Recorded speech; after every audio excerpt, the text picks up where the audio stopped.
Happy New Year, everybody. I hope you had a good 2024. Mine was pretty good. I can't complain. And looking forward to a good 2025 as well. No background today. I thought it would be poetic to begin with this blank slate. And you really notice all the scratches and marks on my wall. Anyway, I thought I would talk about some of the perfumes that really stuck out to me over the year. Slightly different from last year. It's not going to focus too much on purchases, although some of these are new and that's why they're on my mind likely. But I came up with a few kind of silly categories just to go through some different perfumes and what I thought about them over the last year. So here we go. I guess first we'll start if there was a theme. I actually stuck to pretty well one of my resolutions of last year and probably every year, which is partially to sample less, although I really enjoy sampling. I feel like constantly exploring can kind of bring you away from your own collection and make you forget about all the great things you already own as you're constantly in search of the next thing. It often seems like it would be a cheaper remedy to get the new fragrance fix to buy sample sets and not bottles, but I find this often has the opposite effect because it just makes you aware of more things to want.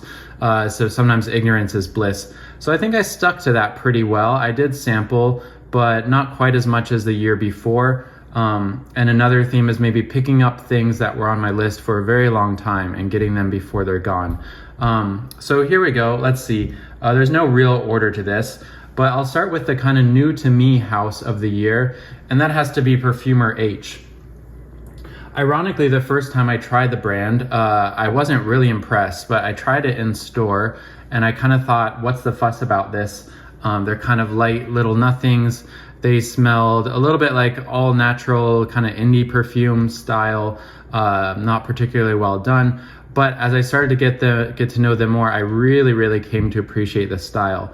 It probably helps that personally I enjoy a light perfume and a light wear, and I probably get a lot more use out of perfumes that aren't overly heavy, but I picked up quite a few.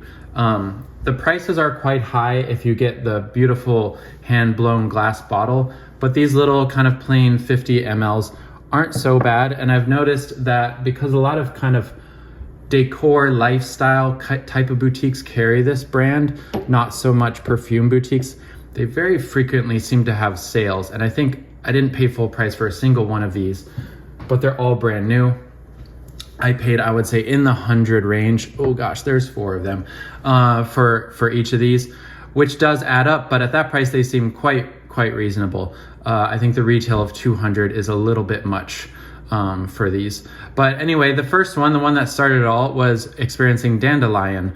Really beautiful, sort of weedy, green, fresh, citrusy, summer fragrance. One of the stronger of the Perfumer H. After that, I discovered I really like the way she treats materials that otherwise are often heavy, like incense, patchouli. Smoke is one I don't have, but I have in the Discovery set. And these are some of the longer lasting perfumes. So if you've had bad luck with poor longevity, try out, especially Smoke is one of the strongest, longer lasting, as is White Smoke. But Charcoal, probably my favorite of the 3 because it's really sort of a green galbanum-y incense. It's really interesting to compare the names. The names are quite intriguing because it's like you triangulate the expectation of the name versus the fragrance versus the notes.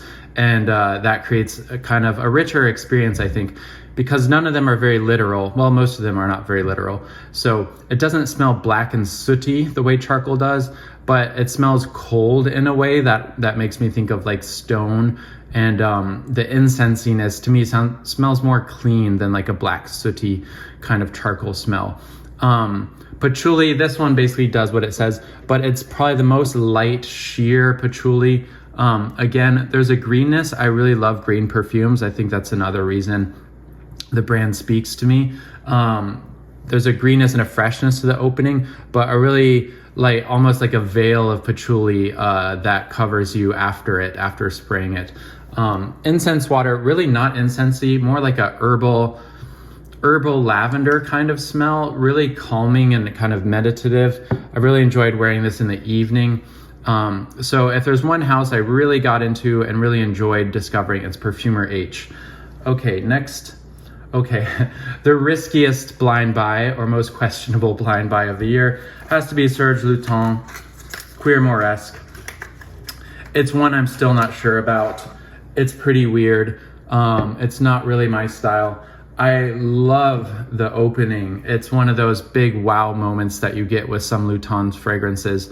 It's like tons of camphor, like ye old apothecary cabinet full of like ancient spices and remedies. I love that kind of smell. The dry down though, I think maybe it's the cumin, that combination of spices. It's just so musty and old and ancient smelling. It's a little bit difficult to wear. Something about the dry down reminds me of Noir Épice from Frederic Malle, and there's something I also don't like about the dry down of that fragrance. It's one of the few that I don't own.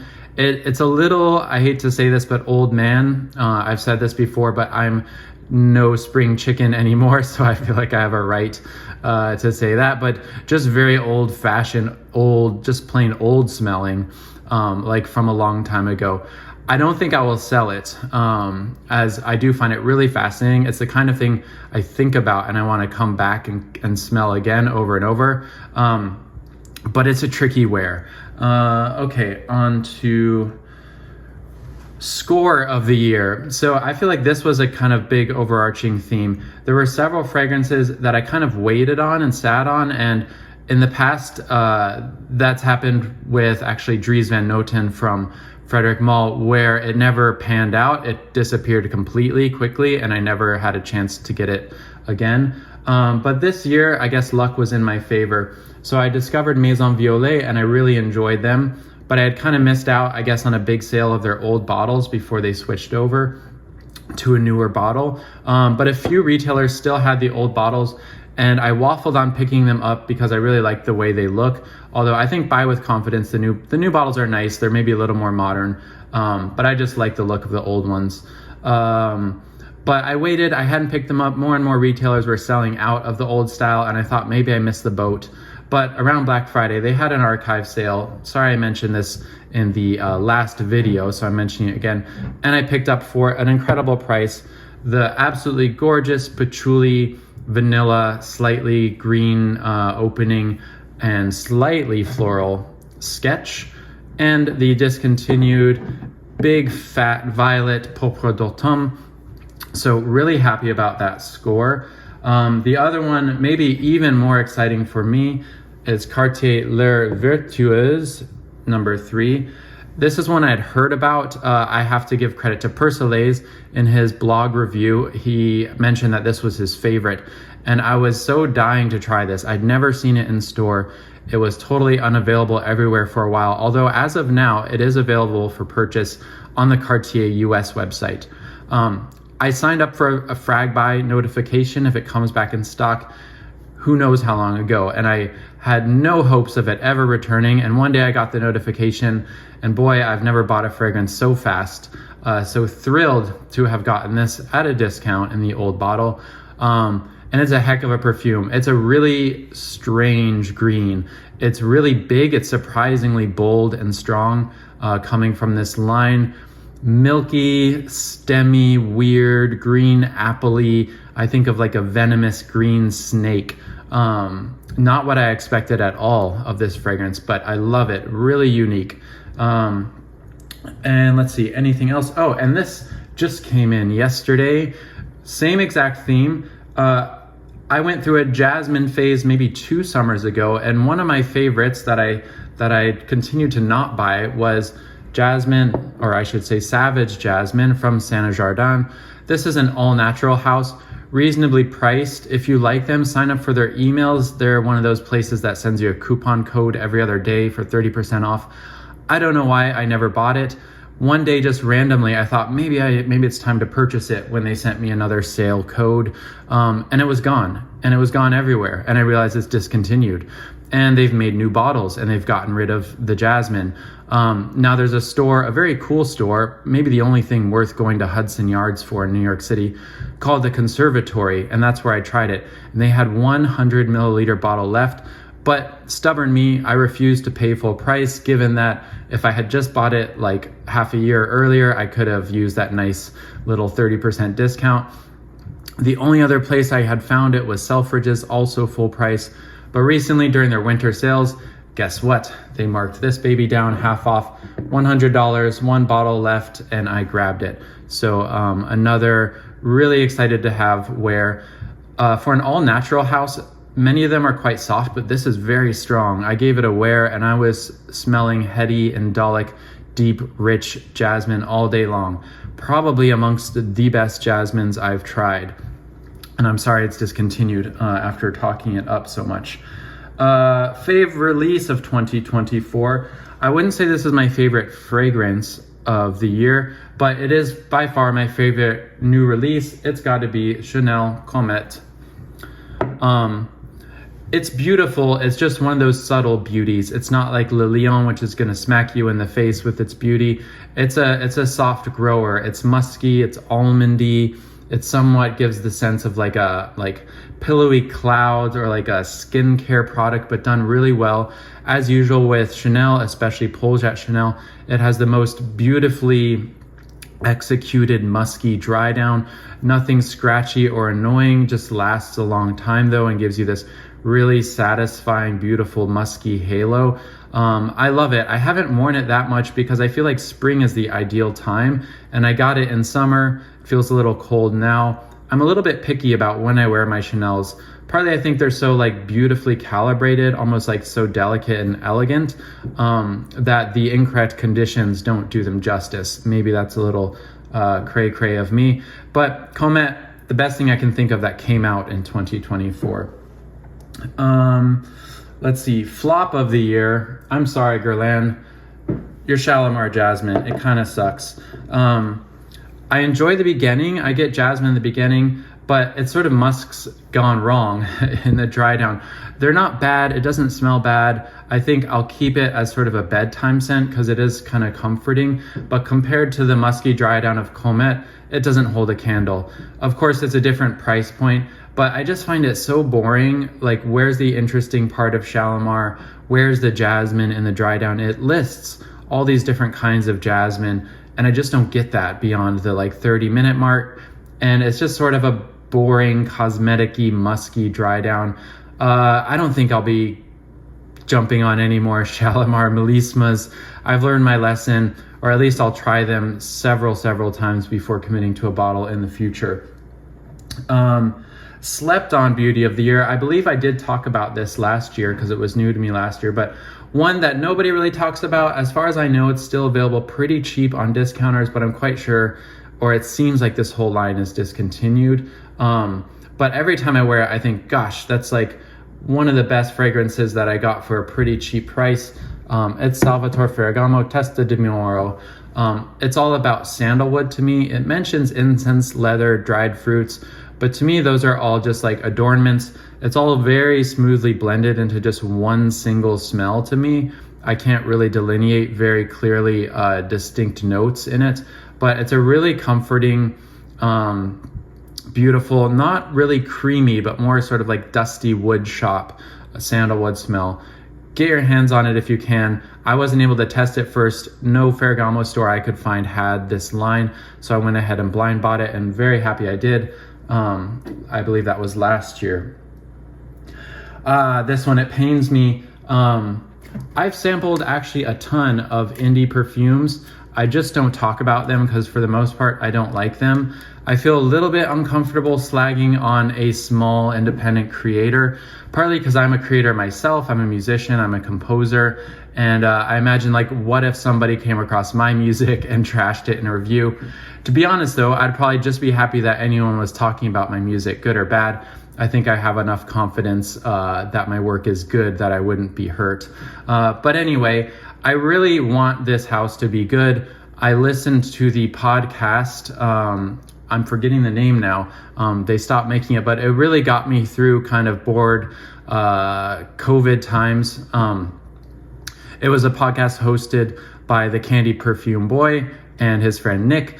Nick owns a company, oh man, I should have looked this up. I don't remember. But with Pia, the perfumer, I suppose they did like consultancy, making things for other brands, and they launched candles, and then they launched perfumes. You know what I'm talking about. Eau de Bougie. I'd been dying to try these, but they were unavailable in the US, and recently Indigo, a really fantastic store, got the line in stock, and I quickly ordered samples of everything. And I have to say, I really hate it. I really hate these. I hate every single one. I quickly sprayed them on and made a frown, and one after another, I just hated them. I will say Gilded, I do think is the best of the bunch. I will say in their favor, they're all quite bold, like they have a lot of personality, but to me, they smell like a lot of the kind of indie perfume cliches that I've come to hate. So they're very well delineated, but I just find that they each have a note that really kind of sticks out like a sore thumb in a bad way. Like the green one has kind of a overly aggressive synthetic sort of like candy apple green. The Queer does exactly that kind of gross smoked meat leather that every indie perfumer seems to put out for unexplainable reasons. Gilded smells just a little bit messy, a little harsh. Overall, everything smells a little bit to me like just some sort of like quirky synthetics slapped together. And I'm sure Pia knows what she's doing.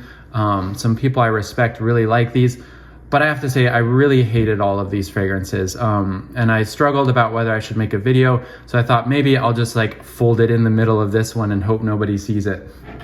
Okay, on to, let's see.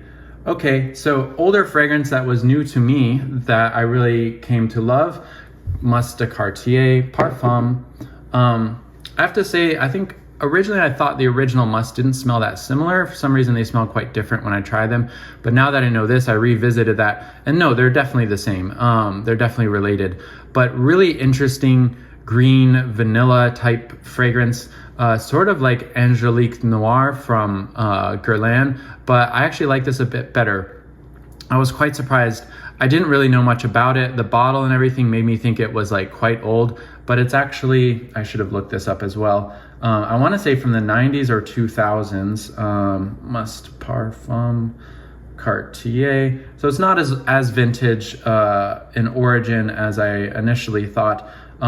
But really nice. It's just something that totally was not on my radar, had never heard of. Oh, the original Must is 1981. So it is an 80s, but I think the Parfum came much later. But really, really good, really interesting. Do seek this line out in any form, the original or the Parfum.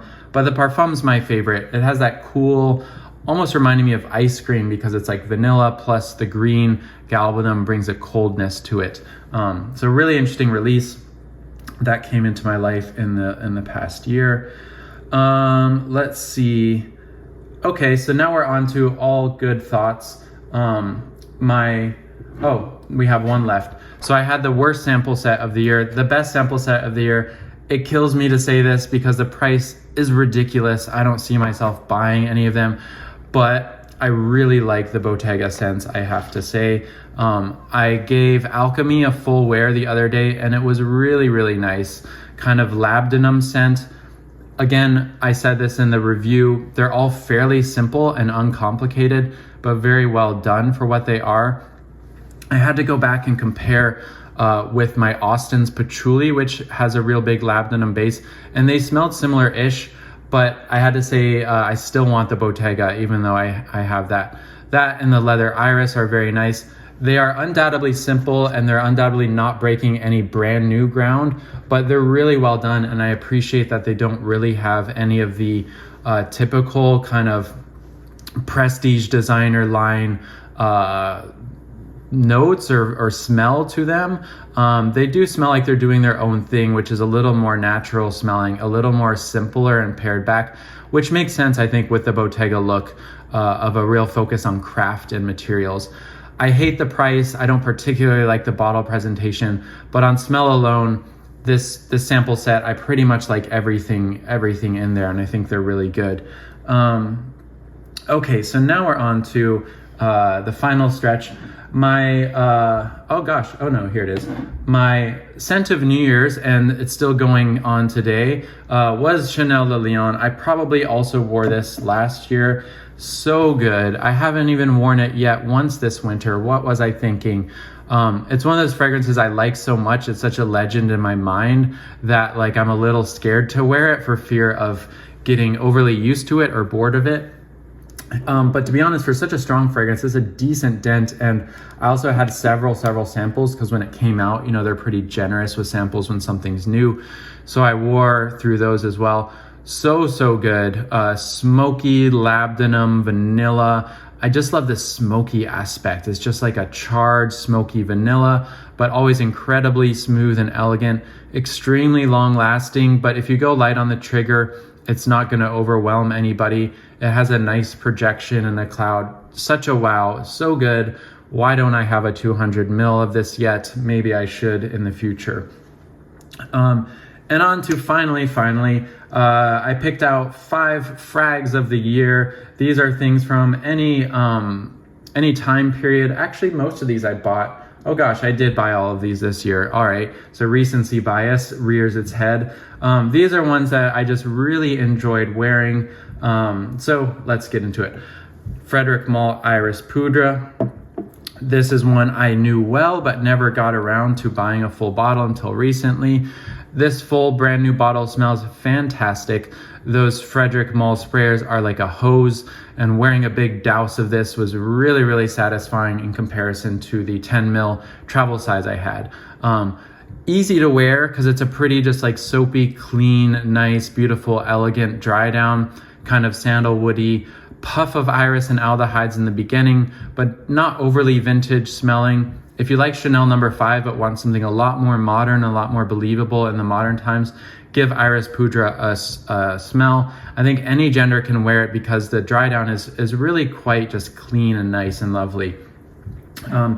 Serge Lutens Amber Sultan, another one I was familiar with but didn't get a full bottle till recently. Extremely nice. It's not what you expect if you're expecting this to be the king of ambers in the sense of being like the most rich, the most dense, the most heady. It's none of that, but it's the most finely balanced, kind of discreet, but still interesting. It's more herbal. It's not too sweet.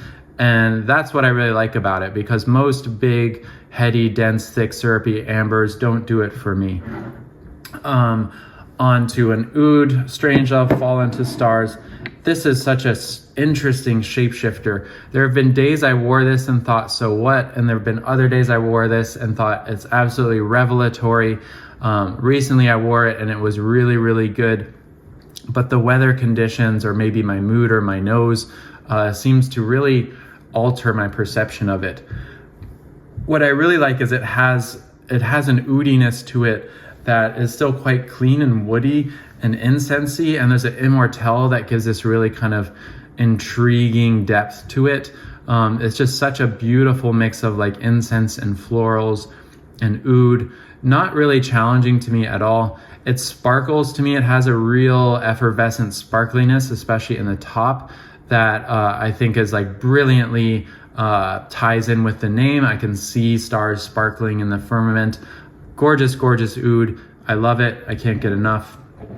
And then on to this big guy, Amouage Jubilation. As I said when I talked about this one, I had tried it in a store and I had a really nice memory of the way it kind of stuck to my clothes. Again, it wears quite discreet, as is the case. The heavier you get a concentration, usually the longer lasting, but maybe less projecting. But every time I wear it, it's really beautiful. It's very subtle, but very long lasting and really beautiful resinous perfume. And finally, wow, we've got quite a lineup here. Cartier, where there's no room for the Cartier. 13e Heure. I broke down, bought the new style bottle of this. Just really interesting, as is all of the laser. They're maybe not the most wearable, but they are also sort of like polished. That makes them maybe more wearable than they might seem for such odd fragrances. But a mixture of like tea and smoke and a little bit of vanilla as well, but just so smooth. The smoke is never rough or harsh. Just really intriguing, really interesting, mysterious indeed scent, although Mysteria is number 12, not 13, I have to say. And as you can tell, if there's a theme of note that I'm really into, it's kind of incense and resins, and I'm still kind of exploring this, and I still have a few on my wish list in this category as we finish up the winter months. So yeah, I've been feeling these deep resinous woody things, which kind of was my comfort zone all along from the beginning. Woody perfumes, incensey perfumes was something I always liked, but I maybe got a little bored of over the years, but recently have really come back to embrace and enjoy this style of fragrance. And finally, I am a musician, so I'll say my music discovery that's not classical of the year, because I have to say I mostly listen to classical music. I know, what a snob. I went many years not listening to classical music at all, but recently that's all that does it for me. But non-classical discovery, Angel Olsen, gorgeous singer-songwriter. I found it half asleep. It auto-played her performance, and I just remember having this dreamy association of her gorgeous voice, slipping in and out of sleep. I think that's probably my favorite time of day, is half asleep. And some of my favorite scent experiences as well, this kind of like narcotic, woozy dream state of experiencing art is something really gorgeous to me. So I'll link her waving smiling in the description, because it's also about waving goodbye, I believe to an ex, not to a year in this sense, but beautiful song that will give you all the feels. Enjoy your 2025. Goodbye.